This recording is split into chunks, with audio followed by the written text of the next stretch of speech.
The way Devaj so casually consulted us on how to buy a child from their parents made us wonder if anyone could just buy a child for sex. To investigate this, we went to a small village in the neighboring country of Cambodia, where we heard child prostitution was happening.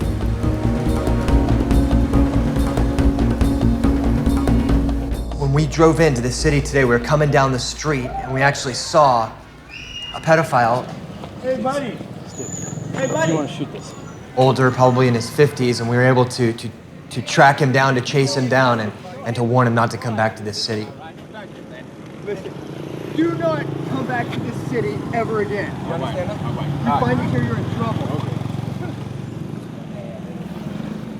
Standing face to face with this man, we were struck by the reality of the situation, that there were literally people flying from across the world to come buy children for sex. We met with Don Brewster, the director of Agape International Missions, and he's been on the front lines of the battle against child prostitution in Cambodia since 2005.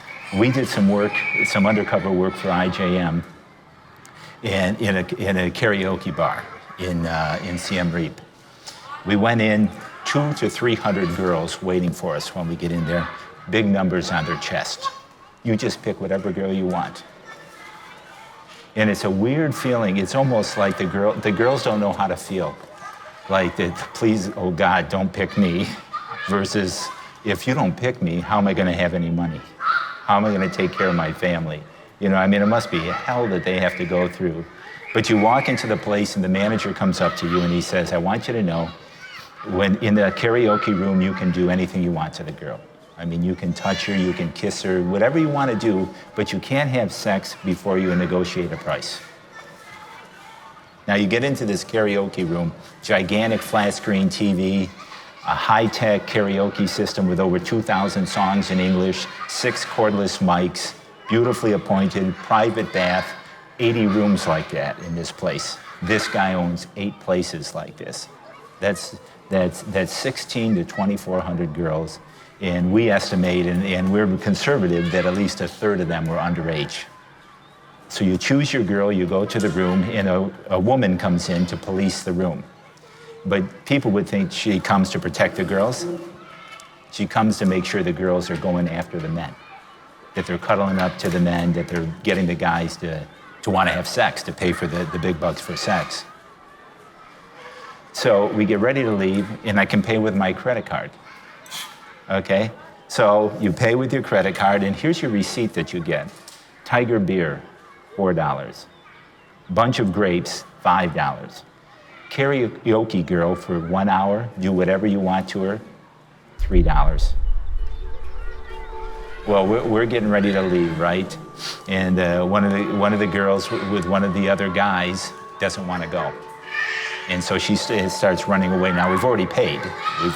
She starts to run away. The manager goes, gets her. I mean, literally, as close as you can get to without beating her, screaming at her that she needs to go with us and do whatever we say and smile all the time. So my wife and the counselors talk with them and say, you know, we have a place you can get out of this. We have a place where you can come and we can make sure you get healthy and you'll get good food, you'll get an education. We can help you to have a brand new life. And the 3 of the girls that we had just wept. They think that there was that opportunity. There was only one thing we needed to do to be able to take them. They needed their mothers to say it was okay. We called all 3 moms. All 3 moms said no. All 3 mothers said, no, we're not gonna, they can't do it, we need the money. We told them, we'll give you money. We'll actually give you a loan to start your own business. We'll provide all the things you need with it. We'll provide you training and everything you need to start your own business, and your daughter can go get a great education, and when she's done, she can earn way more money, and she'd be in a way better situation. Even after all that, all 3 mothers said no. And so we had to drive those girls back to the karaoke bar. I just can't imagine what that must have been like. Could you speak into that or explain that, what that was like? I don't think so. You know, I mean, I can't. You know, I have 3 daughters and 5 granddaughters, and our granddaughters are almost the age of the girls that we took back. You know, I can't explain it. I can tell you this, that I can't get the pictures, those girls' faces out of my mind still today, and I don't imagine that I ever will.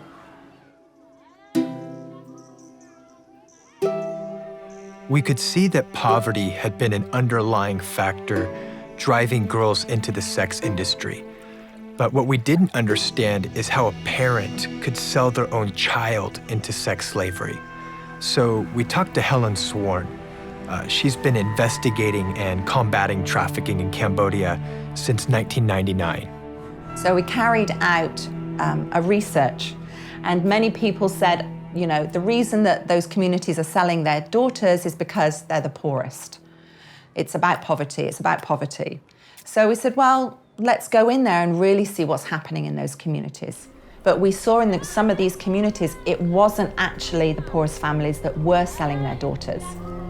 It could be some of the families that wanted to sell them for more luxury items like mobile phones, televisions, that kind of thing. But across the way, there's 6 men that sit there every day, smoke cigarettes, gamble, and drink beer all day long. From 10 o'clock in the morning to 10 o'clock at night, that's all they do. You say, well, how can they afford to do that? Because they all traffic their daughters. They'll sit there, they could work, but they don't work, and they traffic their daughters every single day. You know what the reality is? The reality is about 80 to 90% of families are selling their daughters, not 40 to 50%. So we were seeing that what was emerging was a culture of complicity in selling, which was the most frightening phenomenon that we uncovered. ពេលហ្នឹងខ្ញុំអស់កំមុំហើយណាមួយខ្ញុំឃើញម៉ែខ្ញុំហើយនៅម្ដុំផ្ទះខ្ញុំហ្នឹងវាគេរស់ស៊ីចឹងណាឃើញគេមានលុយមានអីហើយខ្ញុំក៏ដាច់ចិត្តទៅធ្វើចឹងដើម្បីឲ្យយកលុយនោះឲ្យម៉ែខ្ញុំ What began to happen in communities, if a woman was expecting a baby, if she had a baby girl, they would say to her, you've scored the jackpot. It's okay because you've had a girl, and now if you have financial challenges in your life, you've got this security asset. And if you need to, you can sell her. And people would say, well, they can't love their children then. How would any mother, you know, be complicit in the selling of her child? She must hate her child. She must not think anything of her child. We had a girl in our center, aftercare center, his family lived here. And so we bring him back for family visits, a supervised family visit.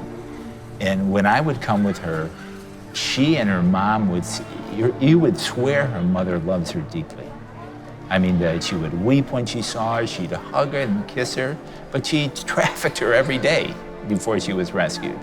You know, and I talked to these 6 pastors individually, these 6 Vietnamese pastors, and I said, I just don't understand it. How can that be? How can you tell if the mom really loves the daughter? And all 6 of them individually said to me, well, was she trafficked locally or away? If she was trafficked away, that means they don't really love her. But if they traffic her locally where they get to see her, that means they love her. I mean, how can you understand that? ហើយពួកយើងចាំដឹងថាបងមានអារម្មណ៍បែបណានៅពេលដែលធ្វើជាស្រីរស់ស៊ីមនុស្សភេទទេ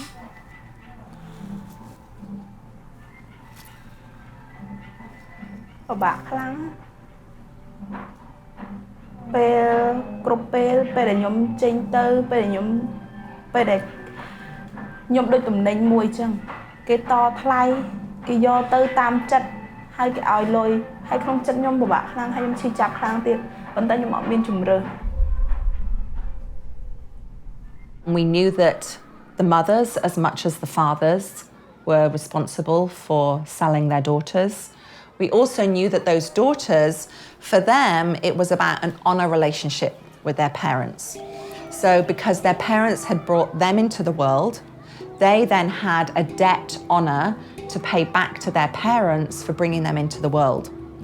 So we were seeing that some of these girls that were approaching adolescence were actually grooming themselves, knowing that they were going to be sold. They'd seen it happen to families that were around them, so they knew what was happening. So they would groom themselves because they wanted to honor their parents. For them, if the parents could get more money for them, wouldn't that be a greater sense of honor for them as a daughter? If we walked around and I pointed to the girls, I don't know if I could point to 10 girls that aren't being trafficked. The truth is, it's not, you know, again, look at that little girl out there. If she was your little girl, would you sell her? If you didn't have enough food, would you say, oh, I can afford to get rid of her so I can have food? You know, you wouldn't do it for food. You wouldn't do it for medicine, right? So I mean, that whole idea that poverty is an issue really takes a big leap. How could that really be an issue that you choose your daughter? You choose to sacrifice your daughter.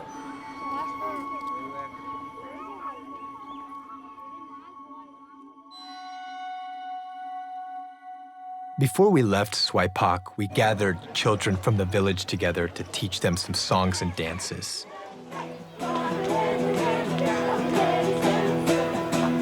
And right as we're doing this, a pimp pulls up on a moped, and he's angry because he needs to get one of these children out for a client who had come into town.